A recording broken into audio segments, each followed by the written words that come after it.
I stole your idea of using 2 cameras, but I think I'm going to bail. I can always do that too. I was going to do that for the audio one and the camera on the other. Like I'm in some kind of reality show. I should turn the light on.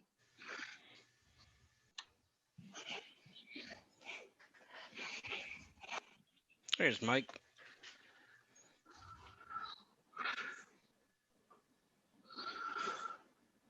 And he's muted. You're muted. Wow. You took that personally. I love this. All the different angles of Mickey. Look at all the books. You've never seen this side of the room before. No, That's the side I should be. I like how your book covers show up on both angles. Your books show up both. I see the 2-liter.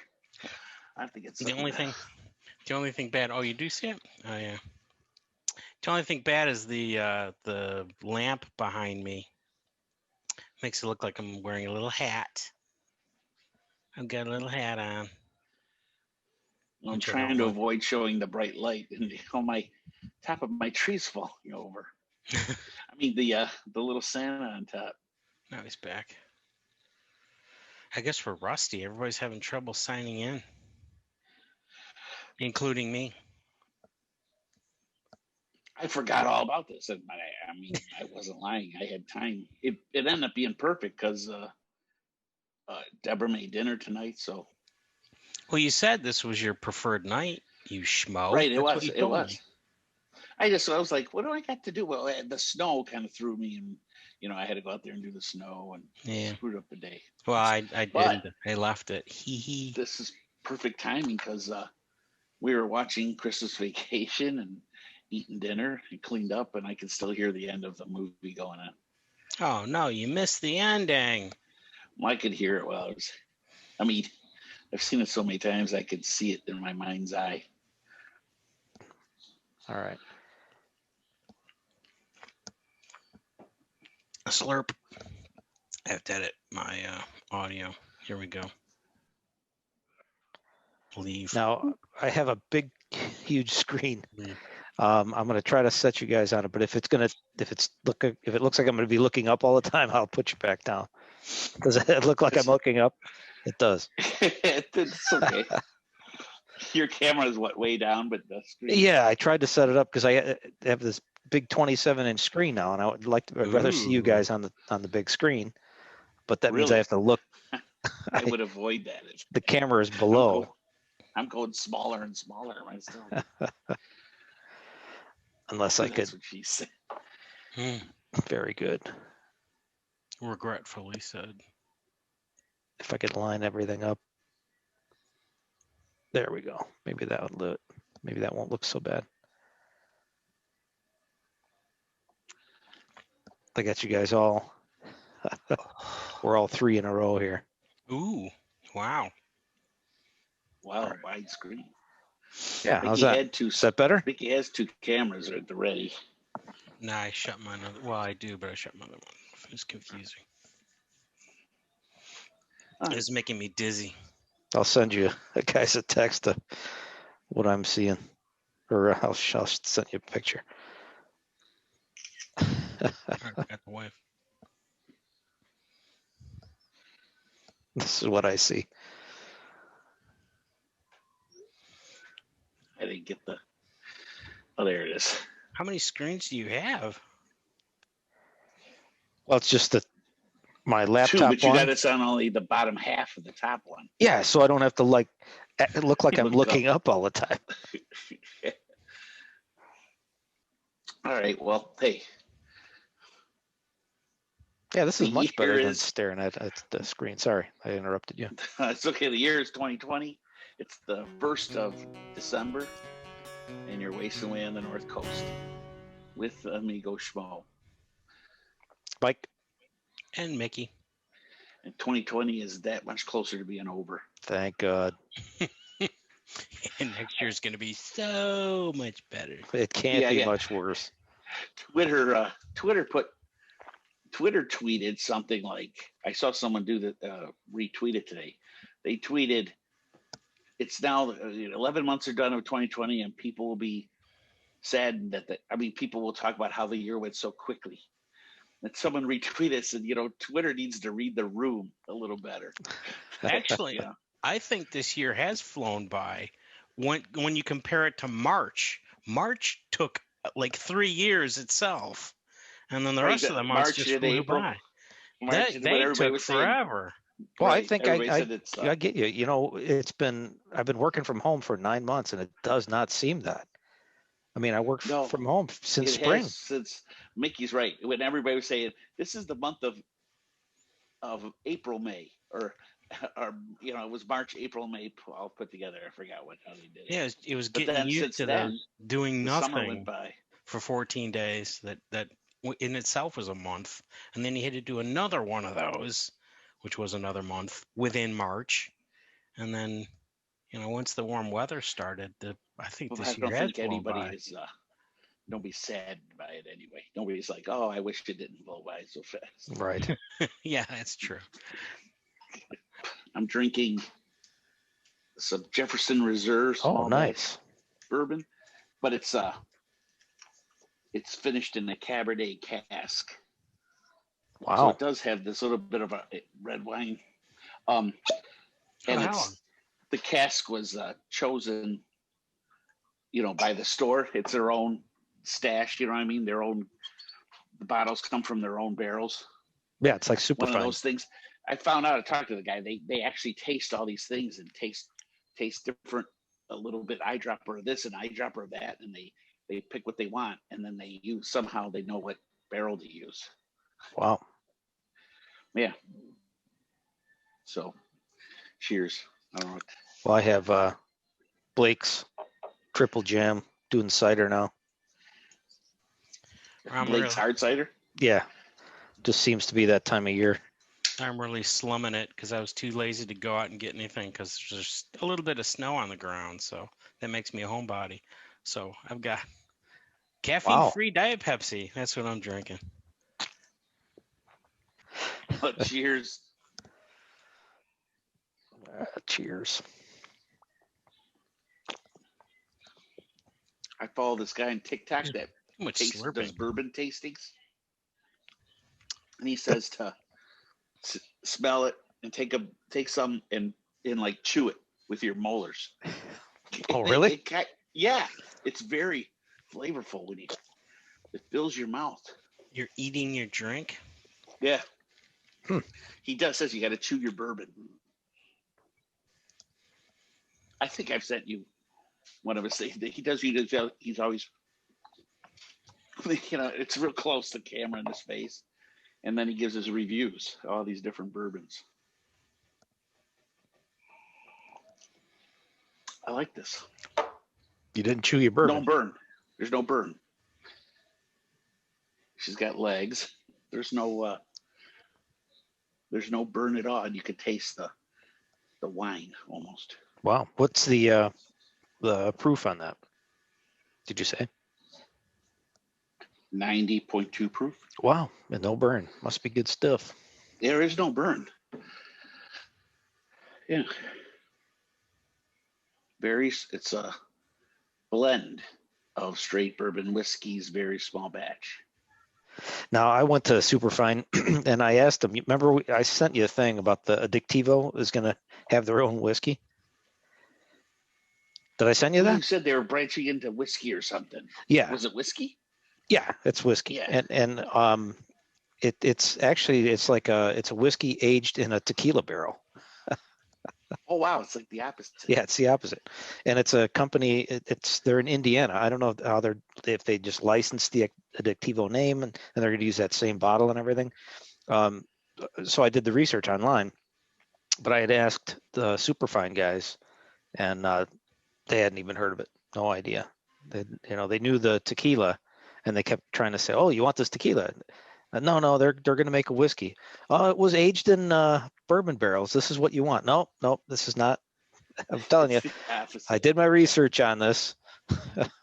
They're thinking you just screwed up Google. Exactly. And they probably, after I left the store, I said, this What's this schmuck talking about? Addictivo whiskey. What does he know? My latest one is I've been on the Basil Hayden's. They have a dark rye that's awesome. Basil Hayden's. Basil Hayden's, yep. Dark rye. Excellent. I don't have any rye in my bar. You should. Everybody should have rye in their bar. I know. One of these days I'll buy a rye and I guess I'll try it out. I just love my bourbon. This is nice and sweet, no burn. Yeah, usually rye is not sweet. It's like a bourbon, but it's not sweet. But this Basil Hayden's there's a little sweetness. There's a little edge to it. Maybe it defies the come up with a rye. Yeah, and I'll know it before my connection. Addictivo vodka. All right. Well, there's our. There's a name for this I can't think of version of the show. The high-end pub corner liquor tasters. They have a name, like a professional, like a name. Yeah, there probably must be a term for it. The connoisseur's corner. Yeah, I know there's a name for. I forget it too. Mickey probably knows a name for a wine. That's expert, like at the restaurant. Sommelier. Yeah, there you go. So maybe there's something like sommelier. They must have. We should look this up. If we were really a source of information, we would know this stuff. But everybody can, while they listen to us, they can look us up. Yeah. Well, we had a Buffety Thanksgiving weekend. Yes, although it was supposed to be the week before. The big CD was supposed to come out on the 20th, and I guess it was available on Apple Music and maybe other streaming services. So people were able to hear it and then went back to their listening devices and found that the album they had was gone because they changed the release date. So it was really weird. Oh, wow. I didn't notice that. Yeah, people and were they able didn't to tell me. People were able to listen to it on the 20th, I guess. Wow. Excuse me, although I thought the release date had been changed before that.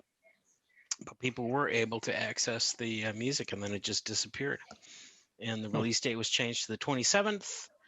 And I tried to pre-order it from Mailboat, and when I went to the site, the only thing they had there was the hat for songs you don't know by heart. When you clicked on the page for songs you don't know by heart, the only thing for sale was the hat.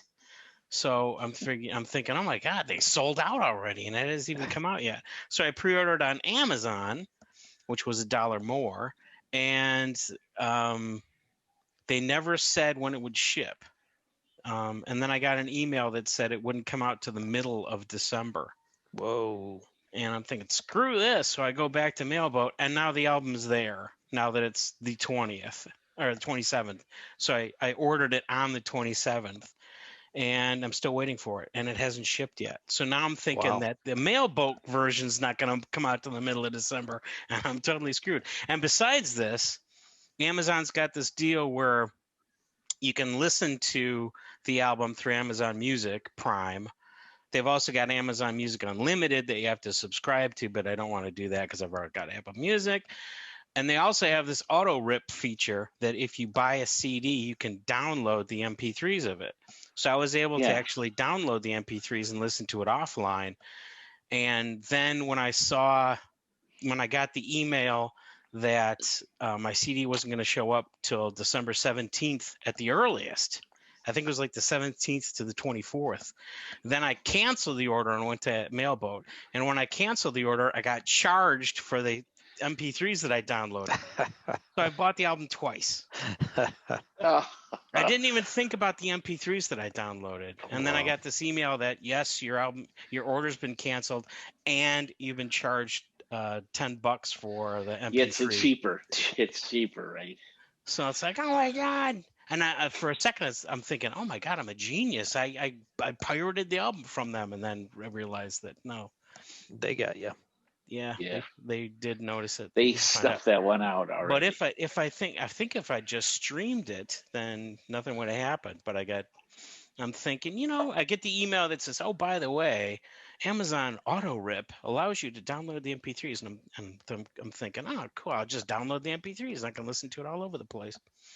And if I hadn't paid attention to that album, I'd be $10 richer. I had done that before with Pay Amazon. attention to that email. Did I say album? If I hadn't paid attention to that email, I'd be $10 richer. Yeah. So that's I had my done Songs that You Don't before. Know by Heart sad story. By the way, Delaney Buffett was interviewed on the Paul Leslie Show, which is available on YouTube. So I got to watch that. She talked to him for about an hour. Wow. And Wow. he had some good questions. He was asking about what kind of music did Jimmy listen to when she was a kid. And she named one song that she remembered him liking called Bongo Bong from a guy named Manu Chao.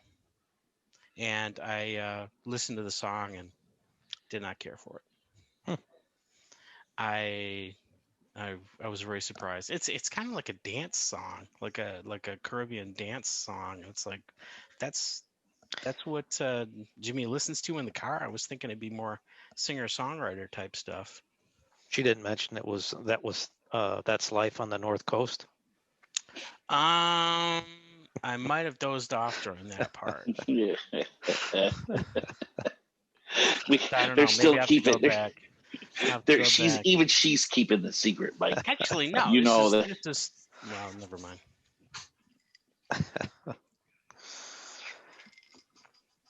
And toward the end of the interview, he asked her if there might be a Songs You Don't Know by Heart Part 2, which I thought was a great question.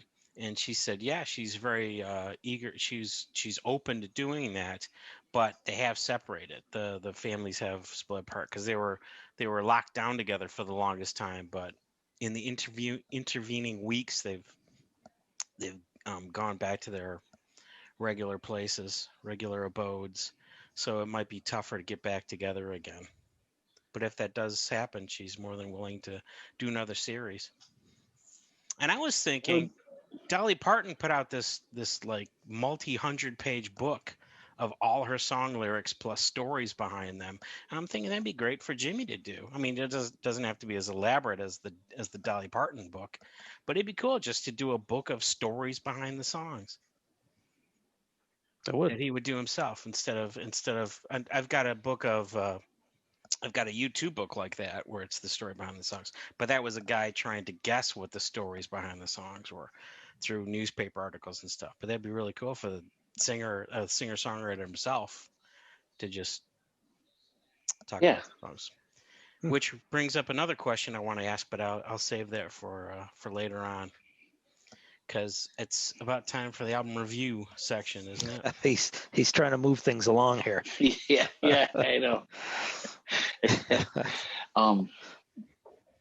Well, yeah, it's time for the album review. Does anybody have it in front of them? No. I have some notes, song by song. I've got the track list. I thought you were talking about the CD because I really want the liner notes. Yeah, so nobody's got liner notes, right? No, I know I don't. So this will be that'll be part 2 of our album review. Yeah, because I feel like we can only cover half the album this way. I'm getting the CD. We're only talking about sound wise. I'm getting the CD tomorrow or 5 days from now. Oh, nice. I just checked again, and that's what it says. It's shipped, and it's arriving between the 2nd and the 7th. Okay. Well. I've never, usually Amazon, it tells me exactly when I'm getting stuff. Well, you did get it from Amazon? Yeah, I just ordered Amazon and it shipped right away. So I figured, well, if I don't get it for a couple weeks, at least somebody will have it. You think it shipped right away? It says shipped, arriving December 2nd through 7th. Mine just says order placed. So they're aware I've placed an order. But all right, well, we'll have to see. I still have to order mine.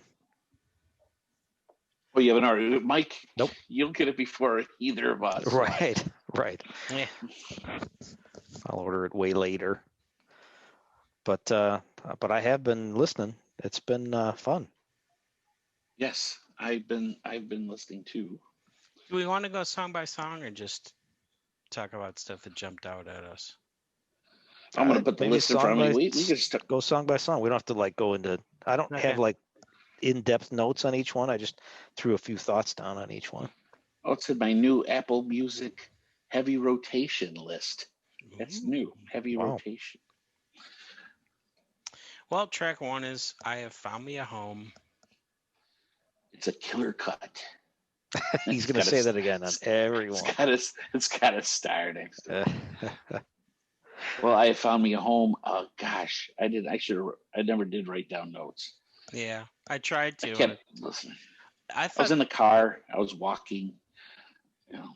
No, I did jot down a few things. I liked how stripped down and acoustic it was. I noted the vocals on this because I think there were some good backing vocals on this, and it seemed like a great song to start the album with. I mean, you know, from where he's found his home. Oh, I'm sorry, guys. I should mute myself. Hold on, Kate's asking something. Mute. Are you a schmo?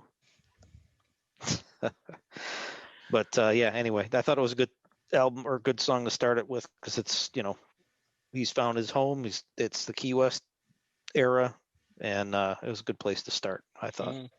I didn't think this was all that much different than the original version, except Jimmy's voice is definitely lower and older. Yeah, but it is stripped down and it's like all acoustic. I mean, there's nothing electronic about it at all.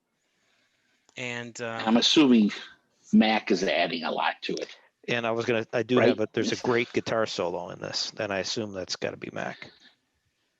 Yeah, I'm curious if Jimmy played at all. Yeah. Because his vocals sound like they're from a USB headset. And I would think that maybe his instrumentation would sound like that. So they just said, Jimmy, just do the vocals. We'll handle the music in Mac's studio. But I don't know, since we don't have liner notes. I don't know. I do know, I assume that he's doing solo on the last track, that it's just him and his vocals on the last track, because that does sound like something he recorded over the internet or something that was recorded over the internet. Yeah, well, you're paying more attention. It was given some fake echo in the studio to make it sound better. But but I can't really fault the fact that his vocals don't sound that good, because we've got a pandemic going on. So he couldn't just show up at the studio and drop down vocals. Right, but I don't know. I thought they sounded. I don't know. Maybe the recording wasn't that good, but as far as voice, you mean production quality? I mean, singing wise, it doesn't sound as good as the original, just because it's 40 years, whatever. Right. So his voice has changed. It's gotten lower. Everybody's voice gets lower as they get older, and so that was a bit of a shock because I thought the arrangement was pretty much like the original, and then when his vocal kicks in, it's like, oh my gosh, this is different. But and I'm not faulting it. It's just something I know. Yeah, I understand. I thought his vocals on this, and I know the recording might not be, but it was better than the last album. I mean, he was going for it, maybe because I'm used to the songs, and I know he's lower and stuff, but he didn't talk his way through parts of it. There's a little bit of that. Anyway, there's a little bit on a couple of the songs. Then we get to track 2. Yeah, which starts off with talking. Oh yeah. And now I meant talking through the lyrics, but yeah. Now I do have to criticize Jimmy because his little story about the woman on Caroline Street doesn't fit the song. Because he's talking about everybody sees this woman walking down the street and they're all attracted to her, and she's thinking, "Ooh, where does she shop?" or whatever, like it's a commercial. He's acting like she's the girl from Ipanema, and in the song, she's this desperate woman who's trying to get a guy to go home with her. And right. And it's not what we heard. I mean, we've heard stories of what this was. Too. And it wasn't It's not at all like how Jimmy's introducing her. It's a great song, dude. I mean, without him talking about it before that. I mean, it paints a beautiful picture of exactly, and that's not what he said. So. So that's my complaint about when But we're going crazy. I do have another note about another guitar solo in here. So and there's a lot of that in this. So the guitar, you're going to hear that from me a lot. That I appreciate that a lot of the guitar in this thing, the whole thing. But No, I I don't know. think this And arrangement I wasn't much different, right, than the original. No, just the way he sang the chorus. Not just it didn't go as high, but also it was a little bit different. But just a little bit. I thought it was cool. They did it. He did it the way he could sing it now, and it's just a little. There's something different about it. The cadence of the, but otherwise, I love the song. So,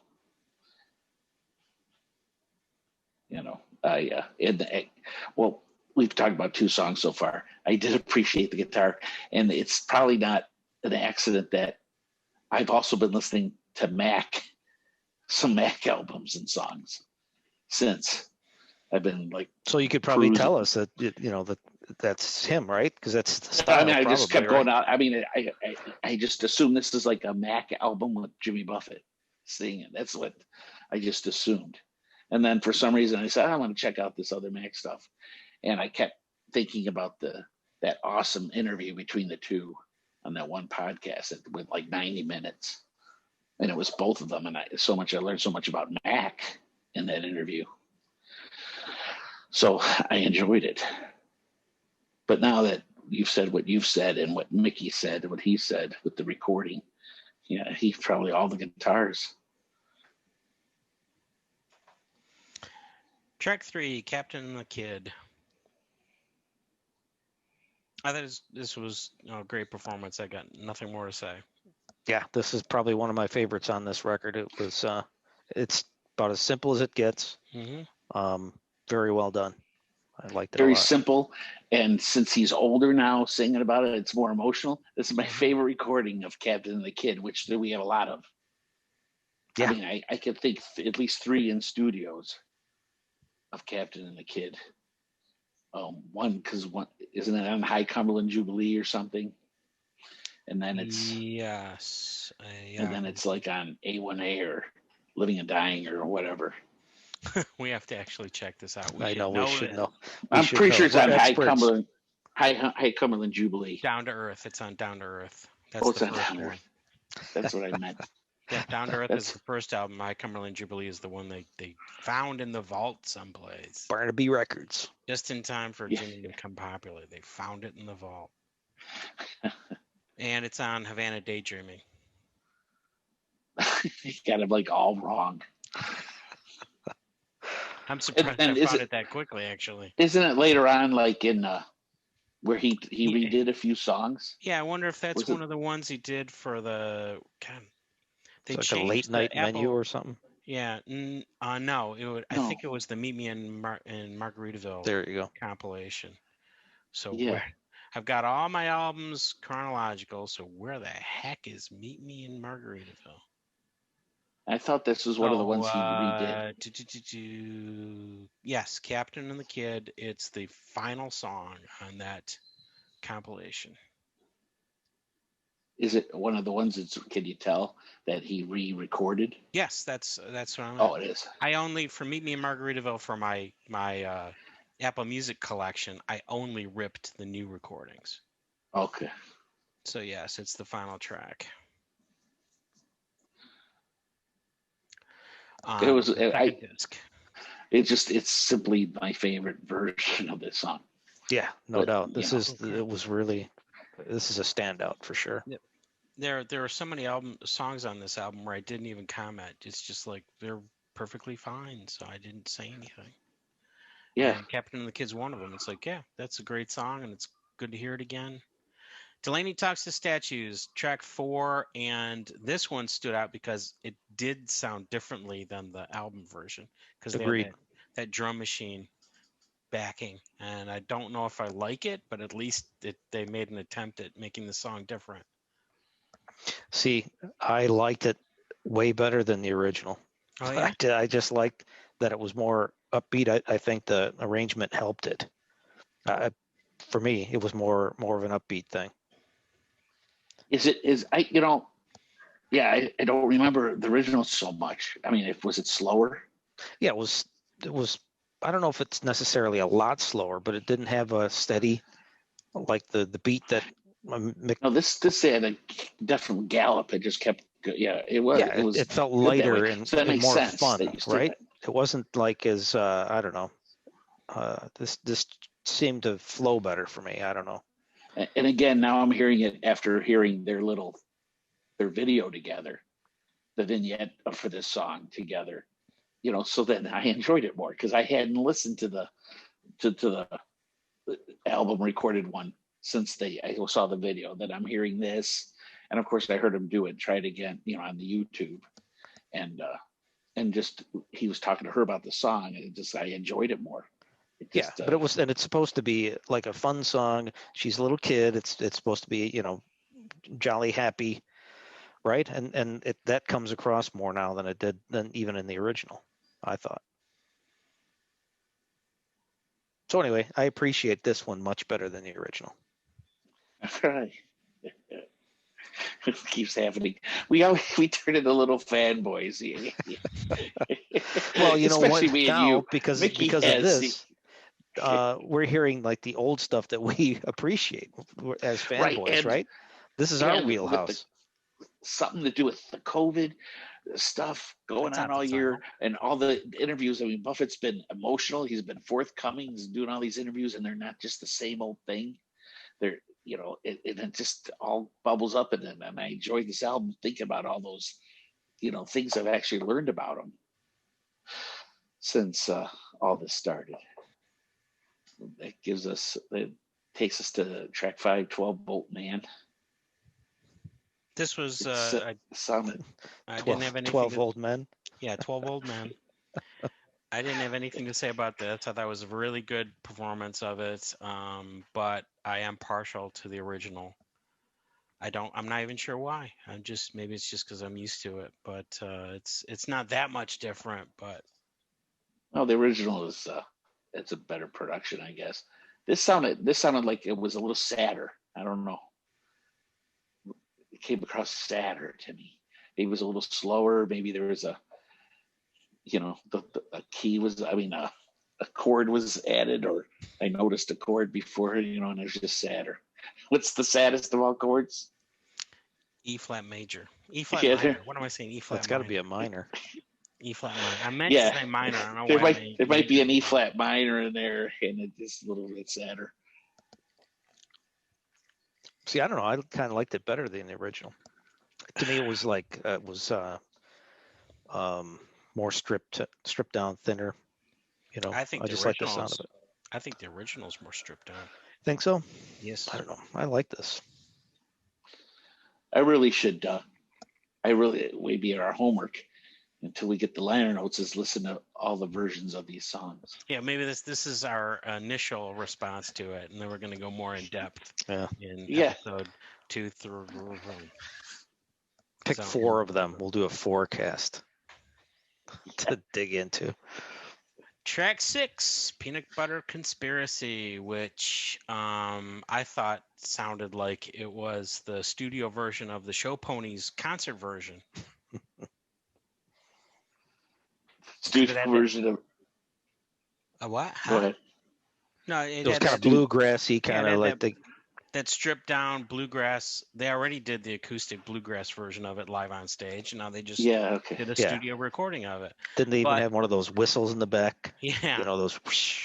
But I remember when I first heard them do the bluegrass version, where Mac was just killing it on guitar, and I thought that was missing on this one. I thought they were kind of more restrained on the studio one, but I can't remember what year it was, because it was back when we were doing concert roundups, because I know I made a big deal about how awesome Mac's guitar was. He was playing so fast. It was great. That's cool. There's some of it in this. Maybe it's just buried in the mix or something, because there is some really good picking on this track, but not standing out as much as when I first heard it. Yes, I said I have a note that I liked the arrangement. I liked the way it was set up. So I think they did have some of that in there, but maybe not that crazy solo that you remembered from before.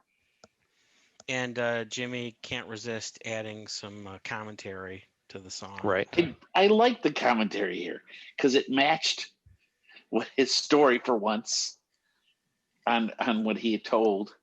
And, and it kind of did the Margaritaville where it went from part one, part two, part three, like, okay, we paid him back, eventually. I didn't mind that at all. I thought that was cool. But that's how he buffetizes things when he doesn't have, Robert Greenwich there with him and stuff. Almost midway. Something so feminine about a mandolin. And the one thing I noticed with this was they added some kind of heavy percussion. Yeah, I've never been a big fan either the original, and I think this is slightly better, but it's still not, I'm tempted to say I like this version better than the original because there's just something about the original where the song the song always struck me as kind of depressing when I first heard it. And I don't know if I don't think it's the song itself. I think it's the arrangement or maybe the mix or something. I don't know. But I didn't notice that at all in this version. This version, I think the song really stands out as a really pretty melody and a nice waltz beat. Yeah, it's supposed to be more inspiring than it is. You don't hear that much that anymore. So I really like this version, apparently. And I guess I like it better than the original. Now, that's another original. I would skip. Go ahead. I'm sorry. In the original, it's one of those songs I would skip. Same here. Yeah. This made me appreciate the song a lot more. Which most said it was a lot shorter, and it said exactly what I meant, and he only did it in one sentence.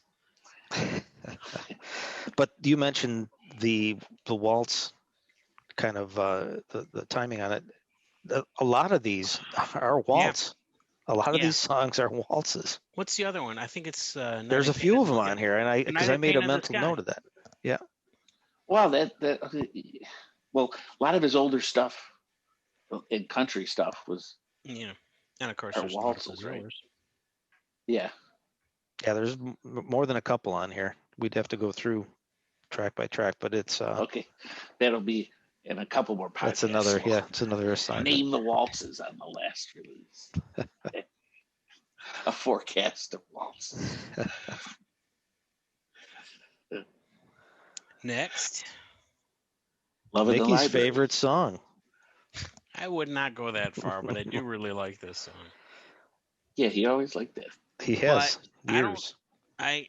This is a really good version of it, but I still think the original has a cleaner, more relaxed sound to it that I like.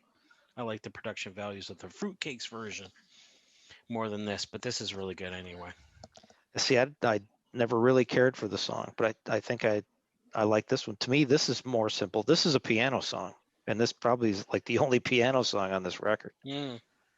Right? You don't even notice guitar on this. It's all piano. This has got to be an Utley song.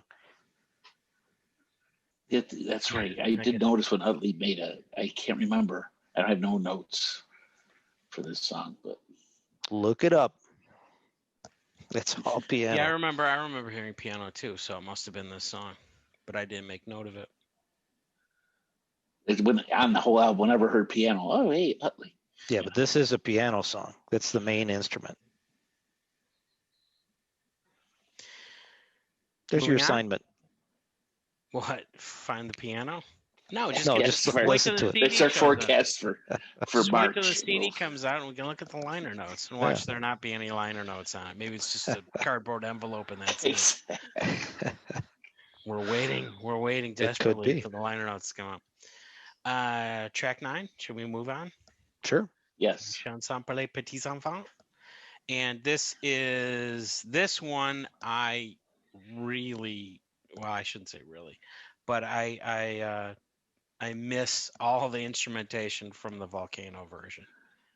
So this is the one song where they should not have bothered re-recording it, because I mean it's perfectly fine as it is, just with piano. but I miss all the little flutes and the little extra instrumentation that Mr. Utley added to the Volcano version. So No, this is the song that made me really want to go back, stop this album, and go back and listen to the original version.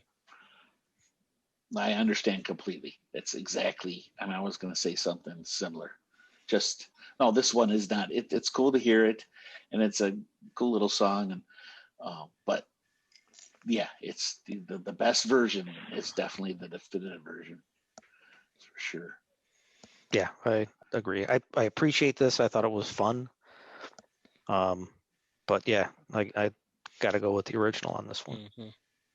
Yeah, I don't mind that the song's on this album, but it's just like there's no way that you're gonna outdo the original. Anyway, Agreed. track 10, The Night I Painted the Sky. The Sky, Loved it. not this guy, The Sky. Yeah. I loved it. I really, really like the song, and I like the original. It's beautiful, and the band sounds great. And this song to me was just because he was emotional when he played it for Delaney, Mm-hmm. and then it's really similar to the original version. I mean, even some of the backing vocals and all that, and I just thought it was beautiful. The original version is just, to me, maybe this is like Love in the Library. I really like the arrangement.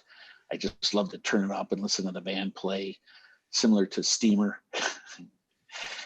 And Stan, Mickey ruined that title, that song for my whole life. I can't even talk about other songs without. Anyway, Yeah, like it was all me. The Night I Painted the Sky. No, I just loved hearing it on hearing this version. I like the other version better, but I'll still turn this thing up, and it's just a beautiful song about fireworks. Just love it. There aren't enough songs about fireworks. But we, Mick and I, kind of lived a version of this song because we saw the fireworks at Buckeye Lake after one of the shows. So that's awesome. Yeah, I always remember that, and I don't know. I think I like this version better. But I've always liked that song, and seeing that a concert like that helped. This was probably my favorite Delaney directed vignette for of all the songs. This might have been, just because I like the song and I didn't know that exactly what the story was. I mean, he elaborated, and it was emotional, and I just thought it was cool. Track 11, Cowboy in the Jungle. Yes. What does Mike all have the to way say through? about this? Yes, this is my favorite one on here, as you might guess. But I think it's great arrangement, simple. Could use some harmonica in here, but I really like it. I thought you were going to say something about the fact that he screwed up your favorite line. Well, he did take some liberties with it, and I'll give him a break. But what is that? He flipped around. Usually it's 24 hours. No, he got it wrong. He flat out got it wrong because he laughs afterwards. Yeah, he did. And Mac didn't have the guts to say, "Jimmy, can we do that one again?" Yeah, he should have done it again. But it was the blind. Yeah, go ahead. He said 90 good years, 24 hours, because he had it backwards, and because he meant to say 24 hours, 90 good years, which would have been great. But nope, he says 90 good years, 24 hours. He slipped that in there. But and then he laughed at himself. Yeah. That's okay. I'll cut him some slack because I just love the song so much. Yes, he's not I noticed performing that. it live on stage. They can go back and redo They should have redone that one. And the other thing that really annoys me now is he's changed the line where the guys are bitching about who did what and who sat on his butt, and now he's changed it to who sat on whose butt, and now it sounds like they're sitting on each other's butts instead of just saying who sat on his butt. Which one of you guys sat on his butt? Now it's which one of you guys sat on whose butt? Did you sit on his butt? Because he said he sat on your butt. It's getting really particular over here. Yeah, ruining another song for Why would you change that? And and it's not just this version. He changed it a couple years ago when he started doing it live. Yeah, because he's been singing it that way for a while. Why would you change the line? It's not Well, an improvement. What was it? Who sat on their butts, right? Yeah, it's their butt or The his original. butt. Or his butt. Who sat on whose butt? Like, which particular butt did you sit on? English major. It's just like, he's the author why did here, you bother changing it? There's no reason to change it. Now you just made it more confusing. Anyway, track 11, Little Miss Magic, whatever. Now he's all pissed off. Yeah, he has a baby. Yeah. No, Mickey's all pissed off. He's done. Track 12 was great, Little Miss Magic. And the surprise cameo was spoiled by Buffett's people themselves because they shared this on social media, this song, and said, "Pay attention, the special guest star at the end." So yeah, see, I missed that. So it was good for me. I was surprised. I assume it's Savannah Jane. Yeah, well, I assume so. Mm-hmm. Yeah. Okay. I mean, I wouldn't know for sure. So, oh, that's cool. I thought, of course, I'm thinking, Mickey probably told me this and I forgot. So, No, as soon as I saw pay attention to the person at the end, it's like, I bet it's Savannah. I bet they got her to sing the "It's Raining, It's Pouring" part, and sure enough, they did. So that's my complaint about this song, is the way it was handled. Mick's getting more bitter as the review goes on. Yeah. Oh, just started off all nice and yeah, he hasn't even got the CD yet. Maybe that's part of it. Yeah, that is. Well, track 13. But yeah, the original version is pretty stripped down, isn't it? It's been a while since I've heard that album, but isn't it is. Isn't the original just basically guitar and Jimmy? I specifically remember the first time I listened to, and I believe this is on Coconut Telegraph, but I don't know. And I yes, believe, it is. It's like, this is like maybe, I don't even know if it's the last song, but it's a stripped down song compared to all the others. Pretty sure it's the last song. Yeah. So it was like a little thing. Oh, this is so cool. It's about her daughter. So it's stripped down. But that's just my reaction from a long time ago. And, of course, I like that. Savannah singing in and stuff. It just still cracks me up on the vignette. He was thinking she was 5 or 6 or something. It was obviously the song. It's an infant. I know. Looking at blades of fan on the ceiling. It's not because she can't stand up for nothing. He's typical father. You know, I don't know. That can't speak, like, right? Because it's just by looks. 6 years, something like that. No.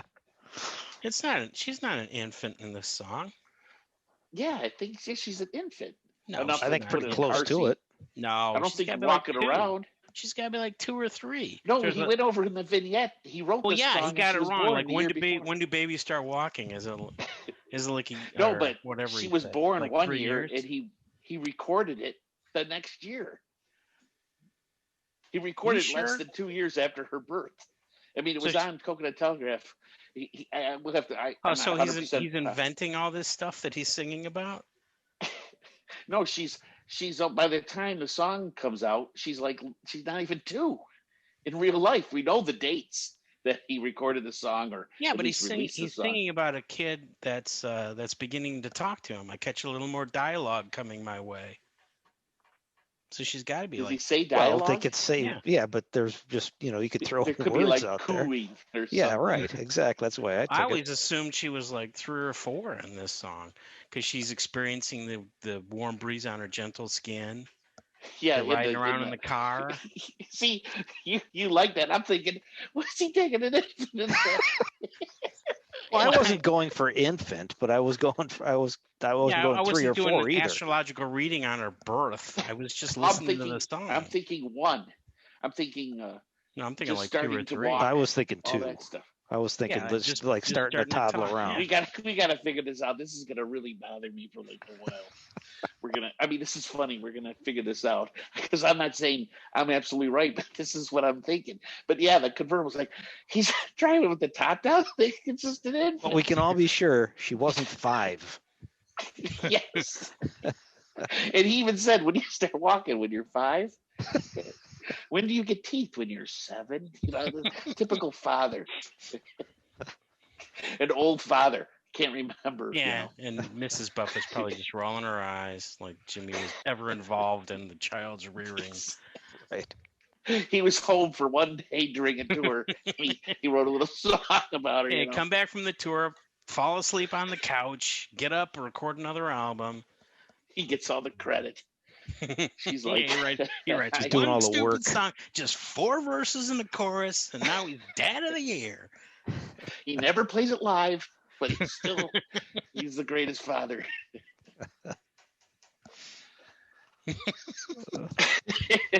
Weren't you? I'm looking at Tin Cup Chalice. Didn't you introduce Tin Cup Chalice like 10 minutes ago? Or try to introduce Tin Cup Chalice? I started to, but now I didn't even catch that. We're off and running. We got all kinds of homework now. Fighting about the age of the babies. Yeah. The Diet Pepsi kicked in. I'm all caffeine freed up. Well, I even, I poured 2 bourbons since I first introduced Tin Cup Chalice. Oh gosh. Well, he's done this a ton of times. Here's another version of it. Has he done other studio versions of this too? I have to go back to Me and Margaritaville. I'm going to say no. Yeah, but it's hard to say because we've heard it so many times. It closed a lot of shows, and we've heard it live. Well, there was a time where I never heard it live, right? And then we heard it all the time. Yeah. The one thing that's cool is in this song he mentions at the end Jerry Jeff. Yep. Yeah. Agreed. I and wrote I that just down thought too. that was cool. Otherwise, I mean, the song's a terrific song. Anybody could just pick up guitar. Maybe Anybody? Kate, not me. Not me, maybe Kate. Pick it up and start singing. David Lee Roth. I have that version, right? In my Apple Music, and it's just a great song. So whatever. The studio version is the thing. David Lee Roth recorded it? No, I have a recording of David Lee Roth in like WRIF studio. Oh, that's from me then. Okay. Is that from you? Okay. Yeah. That's what I assumed, that you knew all about it. I recorded it, and I don't even know if I knew he was going to do that song. I think I was just recording it just because it was David Lee Roth at Riff Studio, and then he winds up singing "Tin Cup Chalice." Tin Cup for my chalice.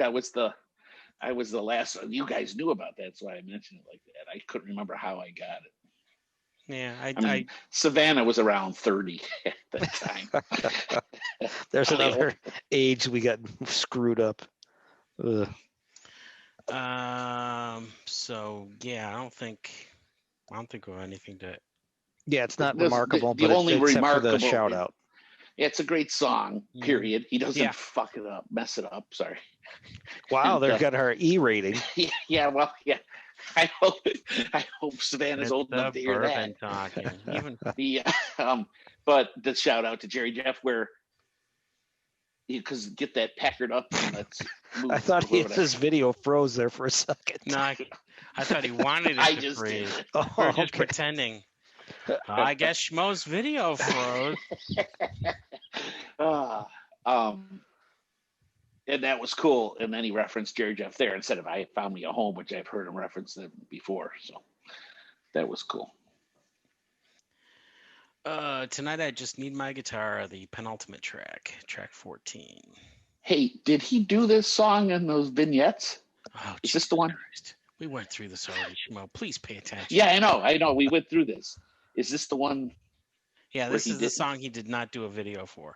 He did a video for Wino and I Know, which is not on this album. Yeah. Okay. Yeah.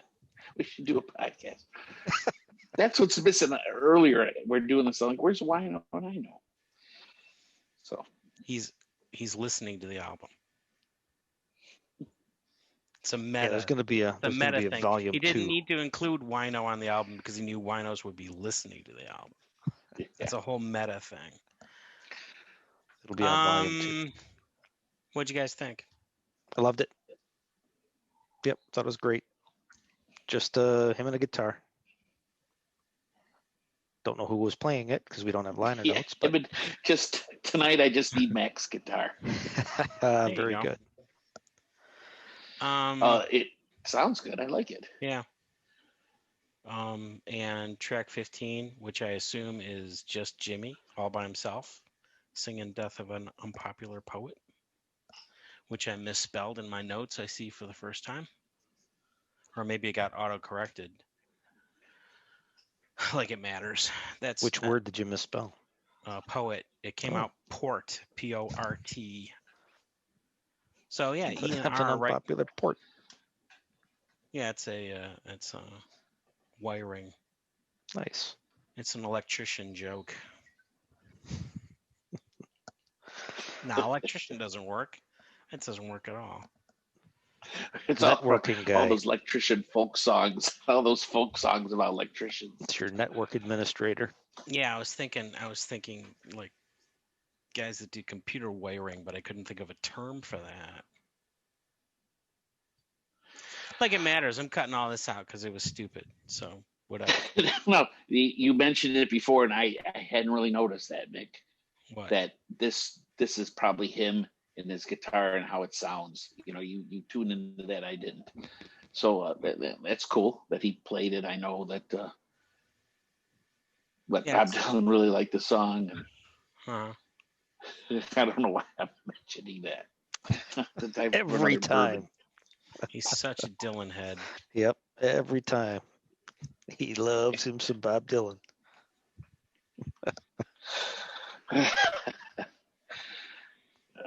Good song. I mean, I think we talked about it before. It's good. Like it.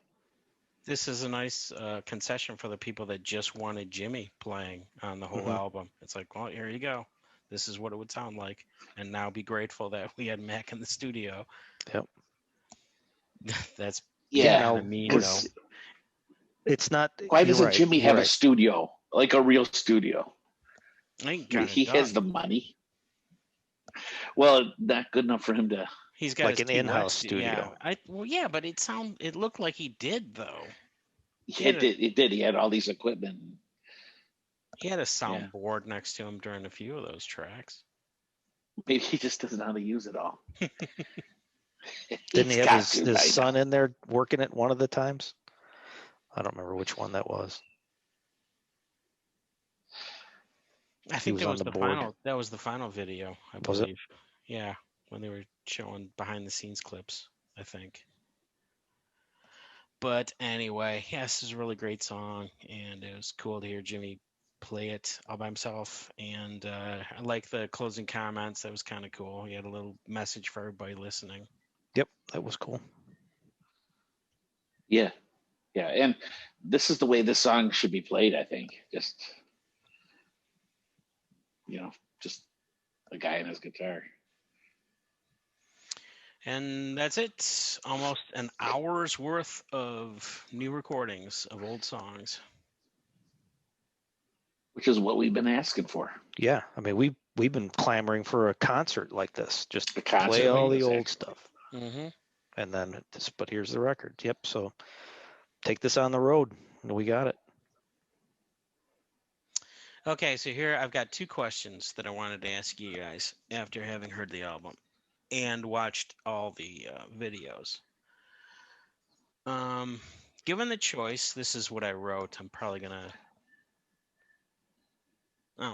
Given the choice, would you prefer going to these versions or to the originals? If you were to set up we say going to. If you were to set up a playlist, and a new Buffett playlist, would you be adding the original versions of these songs, or would you be adding the songs you don't know by heart versions? Yeah, for me it'd be if you're going to make a playlist of these, if you're going to do these 15 or 16, including Wino and I Know, which version would when you use? go back into your music library, when you feel like listening to Buffett and you go back into your music library, are you going to be pulling out these songs? Are you going to be pulling out these versions, these recordings, or pulling out the originals? On the whole, on average. I don't know, maybe half and half for me right now anyway, because this is new. I don't know. Because a lot of them I think I appreciate more. Of songs, which ones I choose that? Oh, now he did freeze. Oh, this time he did freeze. Maybe we lost him. Oh, there's something else I needed to ask you guys. It's buried way down in my notes, and it didn't show up. Well, you can't ask Schmo. Oh, I hear him. I don't even hear him. I'm hoping he's trapped. I hear something. He's trapped in the next. You can hear me. I would hear you guys. So you guys all were frozen. You guys were frozen, and you were sounding funny. And then sometimes Mike's mouth would go. No sound would come, and then you'd freeze again. We were trapped in the Tholian web. It was going fast forward with no sound. Two Star Trek references for you. So. So did we put that one to bed there then? Yeah, it was a dumb question. No, it was a good question I was kind of saying it as I was going through the ones that I did like better, and I would replace them on a playlist if I had to. I'd have to really go back and compare song to song, because even the ones I liked, I don't know if they'd still hold up as well compared side by side to the originals. So I don't know. I'm a traditional. If I made a playlist, I started it. It may not be your question, but a playlist of these songs, I could quickly say, I found me a home, I would do this one. Woman Going Crazy, I do the original. Captain of the Kid, this version. Delaney, this version. 12 Volt Main, the original. Peanut Butter, the original. Agreed. Something So Feminine, this one, I think. Love in the Library, I don't know. I'd like to listen to both. Chanson, the original. Night I Painted the Sky, I'd have to think about which one. And I'd go for this one. Cowboy in the Jungle, the original. Yeah, you can't beat that. Little Miss Magic, I'd throw this one in there. Just as more poignant than the first. Tin Cup, Chalice, the original. Tonight I Just Need My Guitar, maybe this one. Mm-hmm. I don't know. And a Poet, this one. If I made a play, just quickly just thinking. Yep, I'm with you on most of that. Now my other question. Do you think people enjoyed the original, the videos, the songs you don't know by heart videos? Do you think that people enjoyed them because of hearing Jimmy do the song solo, or hearing the stories behind the songs?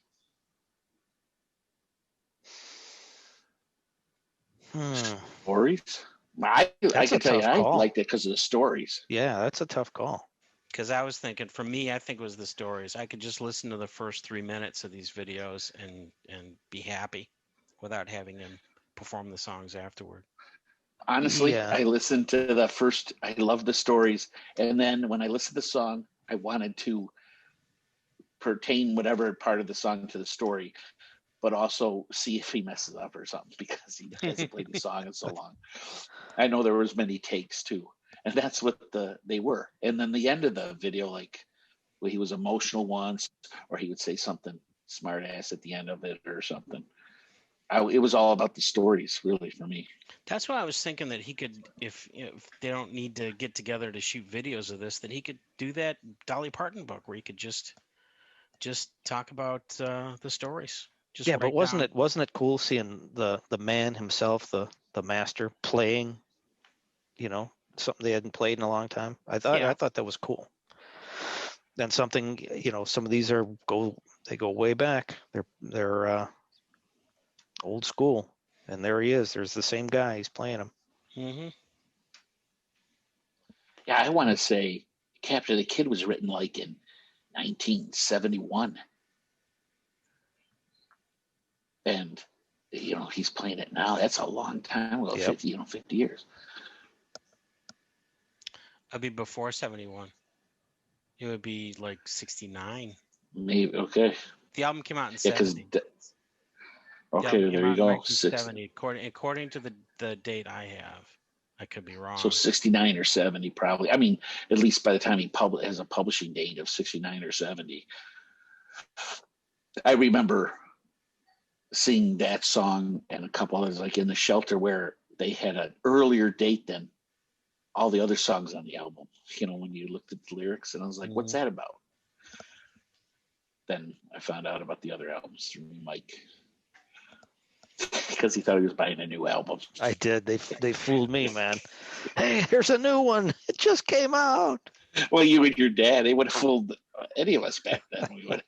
Well, it wasn't there the week before, a couple weeks before, and now it is. So a new album came out. We didn't have news. We didn't know when albums were coming out. Mm-hmm. You would just you go didn't look. critique album covers and how stupid that one looked. Nope. You just went to look, and oh, look, there's a new one. Must have just put it out. You're probably, for me, it would be in Kmart or Corvettes. It wasn't Looking through the Kmart. albums. Oh my God, yeah. Well, this is probably anticlimactic, but it's something that I meant to mention last episode, and that is Jimmy's Margaritaville TV concerts are available at Nugs. Have you paid any attention to that? Nugs.net. I've heard of it, No. but I don't know anything about it. Like, I'm sure it's a subscription Yeah, thing. it's another thing where you have to subscribe to it, and you can, watch unlimited amounts of concert videos. And it's not just Buffett's videos, obviously. It's all sorts of bands. Yeah, I think Springsteen's on it, and there's a couple other big names. And it's not all video either. You can listen to audio concerts. But the subscription is $13 a month. Yikes. Or $130 a year. If you want improved audio, like CD quality audio, it's $25 a month or $250 a year. So I actually, and the thing is, they don't tell you the price when you go to the website. You find out the price through the app, because I had to, and basically the website is a advertisement for the app, for the phone app.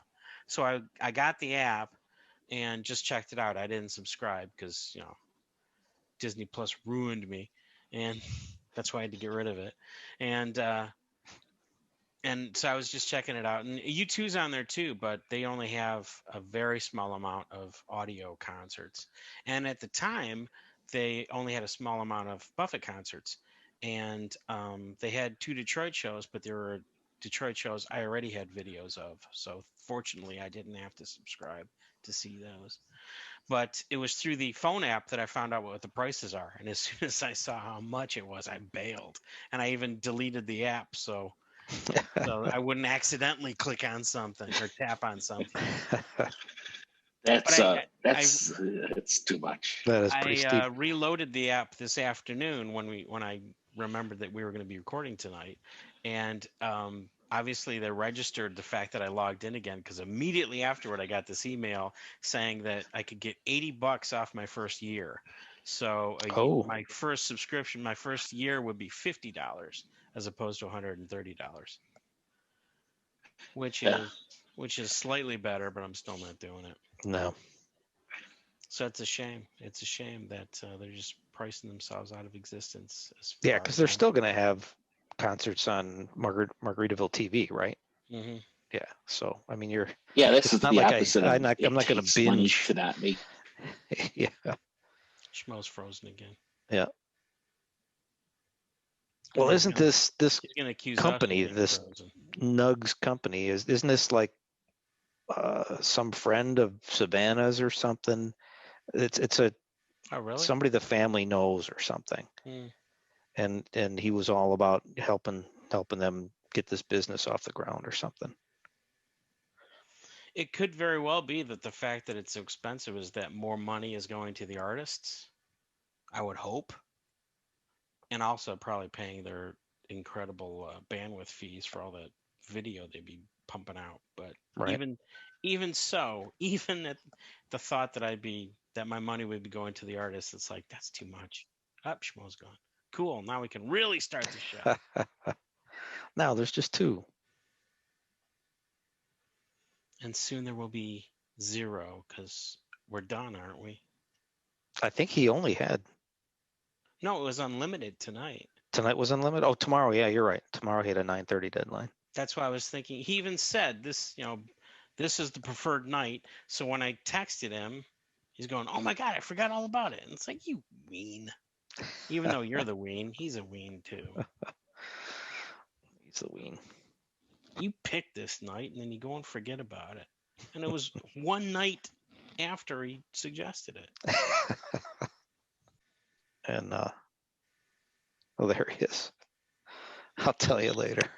He switched to his phone. Yeah, it is. This is my phone. I don't know if there's a hiccup here or something. So,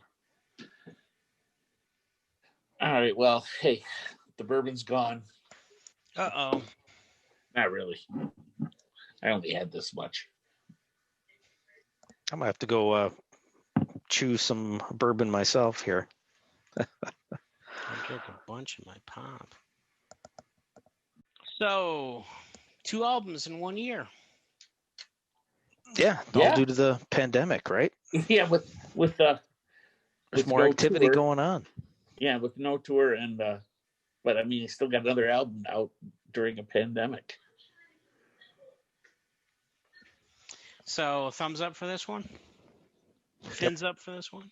Two thumbs up for me. I like it a lot. 2 thumbs up. I mean, seriously, this is kind of what we wanted. Yep. I'm not going to complain about that. The last album was a thumbs up. The last album, I've listened to that a little bit more. I think it was better than the album before. I really, but this is going to be nice. This will stay in the rotation forever. Yep. It's already on my Apple Music. Schmo's a schmo. Schmo's a schmo. Sorry. I got my phone sitting on my open iPad like a stand.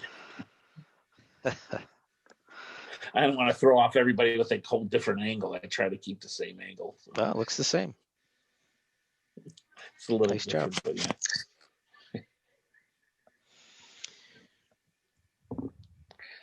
All right, guys. So homework is get the discs, read the liner notes, and compare the songs to the originals, right? Yeah, there you go. Let's do that. All right. For our deeper in-depth review. Yeah, and then hopefully next time we'll get Hun on here.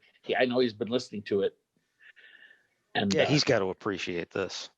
Because I know he has Spotify. I sent him a link to Spotify, but he might have already been listening to it. So, yeah, I'm interested to hear what he has to say. You never know with HUD. Yeah, I think he's going to like it, though. All right. My prediction. All right, gentlemen. Everybody poke their screens now. Everybody. Well, yeah, that's right. I'll see you later. I have no idea what to do. Here we go. Leave. Really? Yep. Thanks, hit the leave button. All right. See you guys. Bye. That's life on the North Coast, wasting away